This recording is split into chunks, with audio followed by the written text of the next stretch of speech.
রোজা রেখে হারাম রিলেশনশিপে যেও না। রোজা রেখে হারাম সম্পর্কে জড়িয়ে থেকো না। রোজা রেখে হারামভাবে চ্যাটিং করতে যেও না, এটা তোমার রোজার সওয়াব নষ্ট করে দেবে।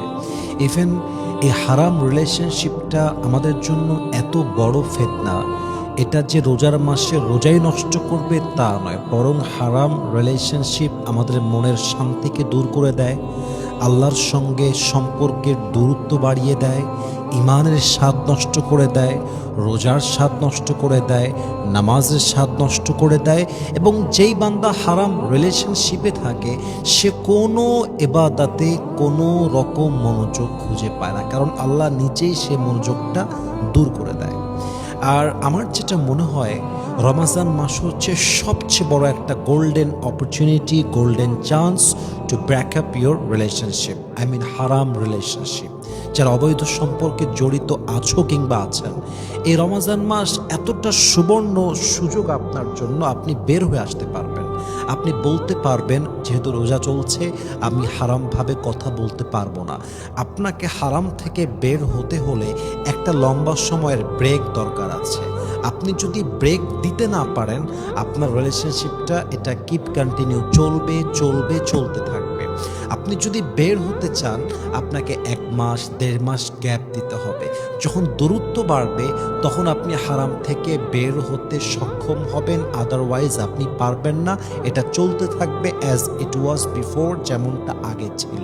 এজন্য প্রত্যেকটা বোনকে বলবো, প্রত্যেকটা পুরুষ এবং যুবককে বলবো, মেহেরবানি করে এই রমজান মাসে হারাম থেকে বের হয়ে আসেন। আরে ভাই, যদি পছন্দই হয় বিয়ে করেন, বিয়ের জন্য ট্রাই করেন, প্রস্তাব দেন, প্রপোজাল পাঠান, try your best to get married with that person, চেষ্টা করেন। কিন্তু রমজান মাসে যখন আপনি হারামে জড়িয়ে যাচ্ছেন, হারামেই আছেন, চ্যাটিং করছেন, কল দিচ্ছেন, রাতের বেলা জেগে জেগে কথা বলতেছেন, আপনার রোজার কোনো ভ্যালিউ নাই। আপনার রোজা রাখা আর ডায়েট করা সেম। জাস্ট না খেয়ে থাকবেন, এর কোনো রেওয়ার্ড পাবেন না, সওয়াব পাবেন না। এবং মাথায় রাখবেন, আপনি রোজা রেখে হারাম রিলেশনশিপ করবেন আর আপনি প্রত্যেকদিন কোরআন তেলাওয়াত করে স্বাদ পাবেন, হতে পারে না। আপনি হারাম রিলেশনশিপে থাকবেন, চ্যাটিং করবেন এবং আপনি রোজার সওয়াবটা পরিপূর্ণ পাবেন, হতে পারে না।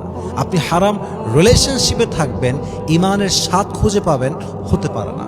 আপনি হারাম রিলেশনশিপে থাকবেন, চ্যাটিং করবেন, অবৈধ কাজ করবেন, আপনি আল্লাহর প্রিয় বান্দা হবেন, হতে পারে না। আপনাকে আগে বের হতে হবে, আপনাকে নিজের জীবনটাকে আলাদাভাবে পরিবর্তন করতে হবে।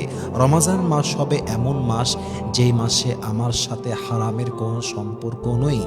হারামের সম্পর্ক নেই মানে হতে পারে সুদ, হতে পারে ঘুষ, হতে পারে গীবত, হতে পারে জেনা, হতে পারে পর্নোগ্রাফি, হতে পারে গান, হতে পারে সিনেমা, হতে পারে কোনো অবৈধ সম্পর্ক। কোনো হারামের সাথে রমজান মাসে আমার সম্পর্ক নেই। আমার সম্পর্ক হবে রমজান মাসে আল্লাহর সাথে, ইবাদতের সাথে, নামাজের সাথে, তাহাজ্জুদের সাথে, জিকিরের সাথে, কোরআনের সাথে, ইসলামের সাথে, নবীর সাথে। আমার পুরো জীবনটাই হবে কুল ইন্না সলাতি ওয়া নুসুকি ওয়া মাহইয়ায়া ওয়া মামাতি লিল্লাহি রাব্বিল আলামিন। আমার নামাজ, আমার স্যাক্রিফাইস, আমার কোরবানি, আমার জীবন, আমার মরণ সব কিছু হবে একমাত্র আমার মহান রবের জন্য। অতএব রোজার মাসে রোজার সওয়াব যদি পেতে চান, मेहरबानी करे हराम থেকে বের হয়ে আসেন। Start your life from the beginning, जो हो गया उसे भूल जाओ। अपनी जिंदगी को पूरी तरह से नए से शुरू करो। Start your life from the beginning. যা হওয়ার হয়ে গেছে তওবা করেন, হারাম থেকে বের হয়ে আসেন, অথবা বিয়ে করেন, কিন্তু রোজার মাসে হারামে থাকবেন না। আল্লাহ আমাদের সবাইকে বোঝার তৌফিক দান করুক। পড়েন সবাই আমিন।